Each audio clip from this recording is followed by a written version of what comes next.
Hi guys, it's Ben from Northwest Sasquatch Studies and Research. Well, I've been coming out to that spot, coming home, going back to the house from work, just to see if anything else weird would happen. Nothing really. A couple weird sounds. I debunked a couple little things too. Today I found out. Well, actually, I found out previous little expedition things I've done.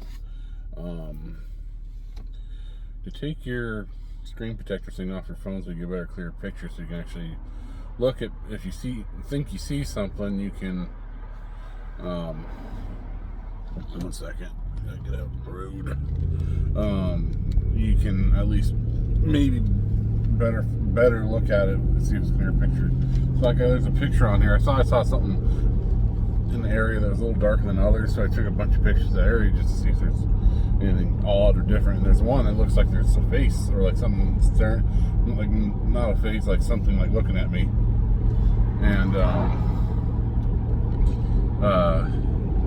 I think it's just plant distortion or something, to be honest. I don't think it's really anything, because not everything in pictures is a Bigfoot. You know how it goes, like blob squatches and all that. But I really need to get better at my video making and my picture making, so I can really figure it out. But it's like this picture, I don't know.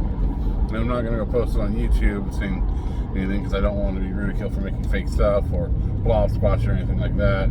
I'm willing to private message anybody and just send it and see what their thoughts are on it.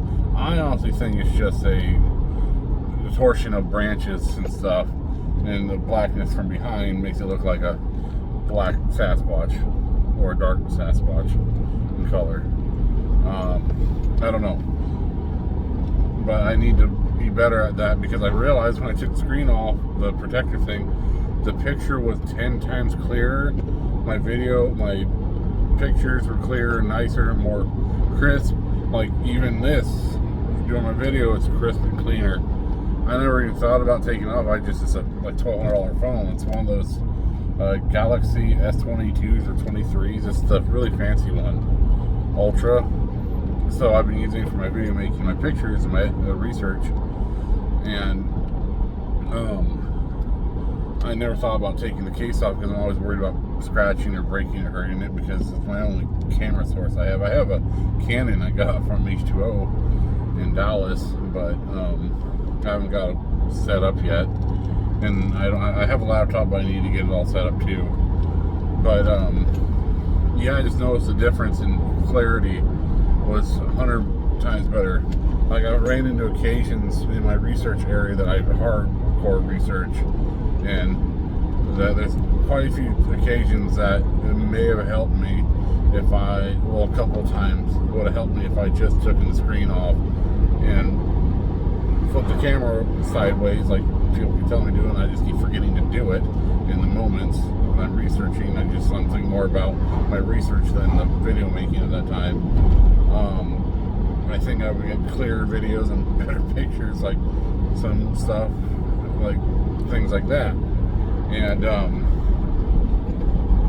it's hard, because there's some things I've seen that I'm like, is that something or is it not something? You can't tell, because the screen thing, it's one of these, and it's on the back and looks just like that. Excuse me, I'm driving, so it's so hard.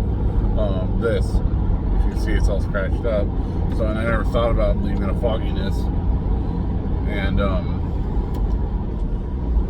but yeah, I don't know, but I think it helped. And then the other thing I found out today from an anonymous person, I'm not going to name names or nothing, because I never asked for their consent on it. So, but there was a recent report within like a week ago report, and the funniest part was I was working in the same area, and I believe the same day this happened. Maybe, I think so. Well, a day apart possible. So I can't remember if he or she said Monday or Tuesday. I just don't want to put the person's anything like that. That's why I'm trying. So that's why I say he or she. I'm just trying to be as confidential as I can with it. But the person said that were driving down Highway 6 just outside of Tillamook, heading back towards Tillamook, I believe what the person said, and looked up on a hillside in the foggy and the rain, and there was a very tall subject next to a tree, like watching down, like almost like a stance, like someone was standing, like, I don't know how, but the person said they thought it was a really big person. It was abnormally big, and you can just see, from what the person told me, it was like a silhouette, like a person, a dark humanoid looking thing standing up on it sounds like a ridge line almost next to, I couldn't get, I need to talk to the person a little bit more, get a little more information, write it down on what the area looked like. I think the person was saying it was like sounds like it was all clear cut, and like there's trees growing in, and there's a really big one in the back, or something, or bigger trees, and the person was standing, the subject, the humanoid thing, was standing near this tree, and it seemed very abnormally large to be a person, which, to be honest, like from the description, it was either Sasquatch or a person, a really big person, but I don't know the exact location. I'm hoping to get that, and it sounds like it's not on private property. It sounds like, well, that's what it's sounding like. I don't know yet. That might be up in the national forest, but I don't know that yet either. I just know it's outside of Tillamook on Highway 6 as you're heading. If you're heading out, it's just outside. If you're heading, it's like just when you get into the trees, it sounds like. But it was on that really stormy day we had about, I think, a week ago. That really nasty day. Excuse me. And it was just crazy because I wasn't expecting this person to tell me this, because most people I meet in stuff that I do and things, well, all my Bigfoot friends do, but I mean like private, like I mean like people I meet on the public don't normally just go and tell me they think they've seen a Sasquatch. So it's pretty cool to actually meet somebody, a person willing to tell their story and tell me they possibly had a sighting of one, and it was very recent.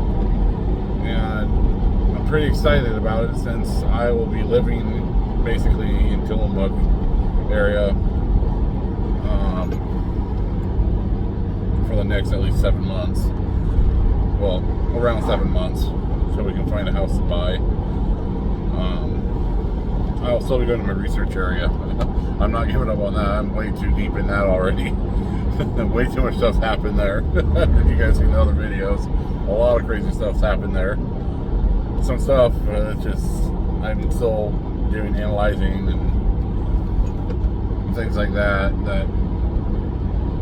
we'll find out if it's something. But, and then like I need to do another, hopefully if the rain didn't wash it out. It was in under a tree, so I'm hoping it's still there. I need to do a casting of a footprint I found that looks about the same size, if not the same one, as the previous one I casted. But, hence the reason, and that is one of the other reasons why I need to start getting better camera stuff. And someone's recommending me to get a GoPro. I thought about starting like a Patreon or like some type of page to help fund this, like somehow, like use all funds somehow, I don't know how you do that type of stuff, towards my research and towards Bigfoot only, and like fuel and equipment and stuff, and like camping and like the stuff, the costs and expenses to doing these researches things. Because it's very expensive, especially if you live in Oregon right now, especially towards the coast and on between the coast range and between Dallas and Tillamook and that whole area. You all have seen the fuel prices. Tillamook right now, the Chevron in near the cheese factory is $509. So yeah, it's getting a little expensive. And I either use this, a 4Runner, or I have my Dodge 2500. I want to eventually get a little SUV, like a little Subaru Forester or something, or a little Land Cruiser, something cool, like something cheaper. I feel I'm just like I can go bang around the woods and use my research vehicle, a little hoopty. But no, I've been thinking about stuff like, because I know a lot of my friends that are really deep into research and Bigfoot as much as I am. They do that. They use things like I thought it'd be kind of fun, like next summer when I can have time off from work. I like to do like actual like events. Like I thought it'd be kind of cool to go like you know, like the county fairs or like the or like Bigfoot events, events and stuff, and like swap meets, logging show things, and like just have a little booth and show my research and like show cool little things, maybe sell a couple little like I guess shirts and stuff, like stickers, things like that to help fund it. And just to listen to all you guys from your reports, and I just love talking to people about it. So I always thought it'd be kind of fun to do that. Like I wanted to do it last summer in Fall City where I used to live. Well, I used to live outside Fall City, but they had I guess it's a fair, and it was either going to be like something about, I forgot the thing, but they chose to do fairies or something, unfortunately. But I wanted to go to that and just set up a small booth and see how it went, and just talk to people, because I feel like especially the more timber industry places or places close to the mountains, I feel like I could get some cool reports. And it's like I tell everyone, if you have a Bigfoot report between Tillamook County all the way up towards Seaside now, because I am now up there, like near Tillamook County, all the way to Dallas, Oregon, and Corvallis and Siuslaw National Forest, let me know. And the other thing is, I know a lot of people, so if I get a report and I'm not in the area, I'll just give it to them and let them do the research on it, and let them let them look into it. And everything is confidential unless you're okay with having your name in it. I do not give out names, and I do not do anything like that. And if a researcher, if I feel like a researcher wants to research this that's in the area that I can't get to, with the person's permission, I will have them contact the person and let them talk to them. Only if the person is okay with giving out that information for that researcher only, and that is it. No names are given or nothing. I try to be as professional as I possibly can. I take this very serious. It's fun and it's like a hobby of mine, but I do take this very serious try and do it scientifically, as professional as I can, be just polite, respectful of the person, because not everyone wants their name out there. I'm doing this for research and for me to know more about them, because I already know they're real at this point. I've seen one. I've had a few encounters now that I know I'm about 98% sure is Sasquatch now. The only thing that would keep me to the 100 is actually seeing it face to face. Like, I mean, in front of me, like when I saw the one from my actual incident when I saw one in 2017. That was when I'll go 100% in an area, because I'll never go 100% until I actually see the flesh and blood animal in front of me moving, or yeah. But no, in all those areas, like I said. But I just been wanting to get more involved with the public in that way, like showing more information about Sasquatch and doing more, like maybe trying to do events, like just make a small booth. Doesn't have to be anything crazy or extravagant, just something to take reports, show my findings, casts, even like famous casts like Patrick Gibbon film cast, like if I can get those, just show them what people can see and stuff, and bring it to people, maybe people that can't go other places and see this stuff. I think it would be fun. I have friends that do it, and they seem to love it. And it might even help me fund my research if it got that far. Because the more I can do, the more I'm always going to do more. And maybe one day it'd be cool, but I know that's just a pipe dream. It'd be really cool to be able to travel the country and talk about Bigfoot. You know how much fun that would be? Oh, that would be the best dream job of my life. Be able to go run around the country, talk about Sasquatch, show my research, show my thoughts on it, and talk to all the other people around the world, or maybe, I don't know, around the world, that's a little much, but I mean, around the country about their sightings, about their reports, and what's different about Sasquatch in other parts of the country. You know how cool that would be? I'd love to do that. It's like, I'm not trying to be famous or anything, it's my passion. I absolutely love this stuff. It's like, the thrill, the excitement, the not knowing, the legend of it, it's just pure. It's just, I don't know what it is that draws me to it, but I love it. It's like me with logging, same thing. I love logging. Anything logging related, like that's my other passion. If you guys see me on TikTok, you probably know about the other one, the logging guy.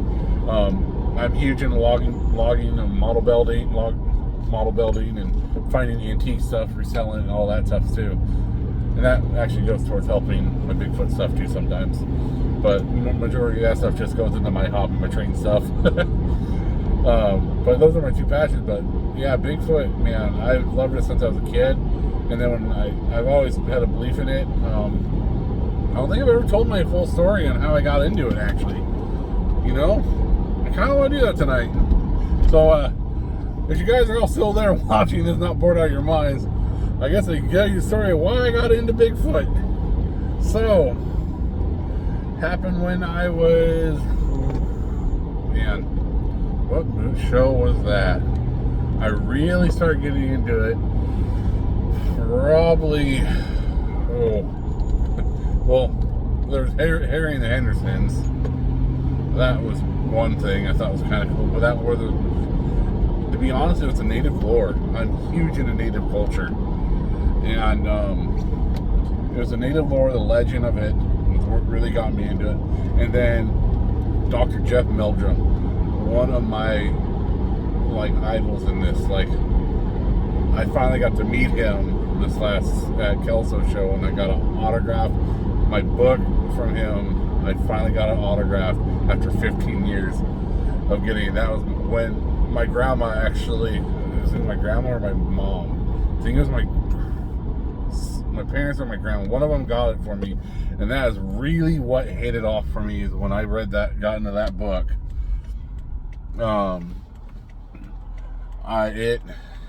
That's when I really got into Sasquatch. But at a young age, I was always into ghost hunting and cryptids and stuff, but my favorite was always Sasquatch. And it was just maybe because I love the mountains and it's in my blood, like logging and stuff. My family, old generations used to log, and maybe that's why, just because I love the mountains so much. But I got into that, and then a TV show. You guys are gonna really realize I'm not that old. I'm only 31. But there's a TV show called Monster Quest that came on, and that really kicked it off. And then when Facebook came around, some people might have heard of this group. Back in the day, it wasn't anything crazy. It was called Washington County Bigfoot Association. I started that when I was a young, dumb kid, and I regret not actually pursuing it more. And I had another admin that was on there, which he became pretty famous.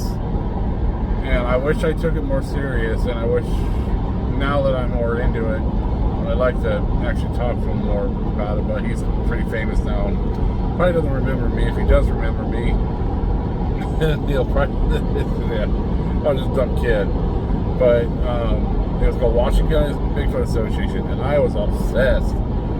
I'd watch all the podcasts. I watched stuff with Sean Evidence. If anyone knows who that guy is, Monster Quest. I would literally, after school, I would go into my room, and I think it was Wednesday nights on History Channel. I can't remember. That was what I would watch, and I love the Bigfoot ones. My favorite one was the Vancouver one, and then Destination Truth. That was the other one I loved. But I got into that. I did that for a while. Absolutely was obsessing Bigfoot. I think it drove my parents crazy. I was always 50-50 on the belief it was real. Like I've said in other videos at that time. And just kept getting more into it. And then I got the Bigfoot book from Dr. Jeff Melder. My parents got for me. I believe it was for Christmas. Oh man, I can't remember what it's called. Sasquatch, I think it's Sasquatch Legend Meets Science. I believe that's what it's called. I'll have to look at it when I get back. But if you want a really good book, that right there is the book. It's a very, very good book. Dr. Jeff Melder did an amazing job on that book. I heard there's another one coming out. I heard there's Legend Meets Science 2, or like there's something coming. I don't know what it's about. If anyone knows more about that, let me know. But so I got that, and I just all the TV shows and movies, and then I saw the Patterson-Gimlin film, and I always thought that was really neat. But to be honest, it was probably the Monster Quest and stuff that really got me dug into it. And then when Facebook came around, that's when I really got down that part of the rabbit hole. And then maybe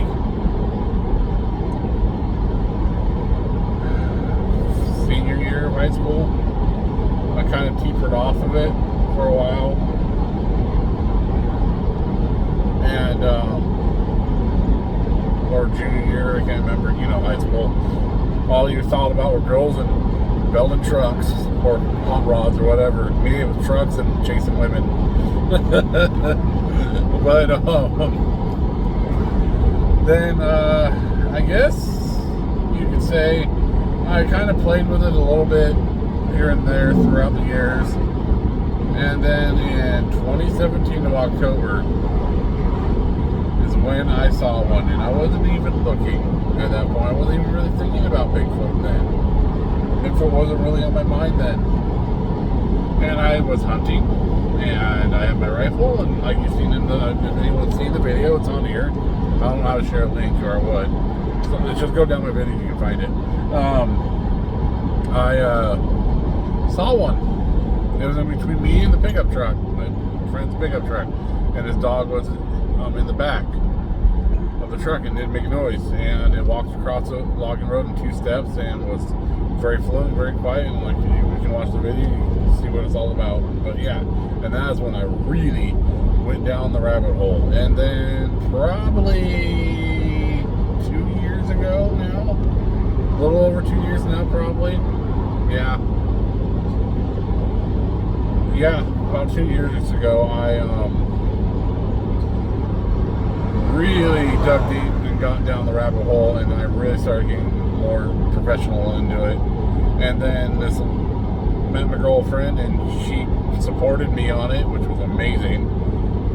And she's been along with me the whole time now, helping me out. And I think after some stuff's happened to us lately, I might be tipping her to the possible it might be real. After some things I've shown, she's seen and heard and stuff like that. Well, not heard, more. Well, yeah, you heard some stuff. By the time we thought it was deer, but come to find out, it might have been something totally different.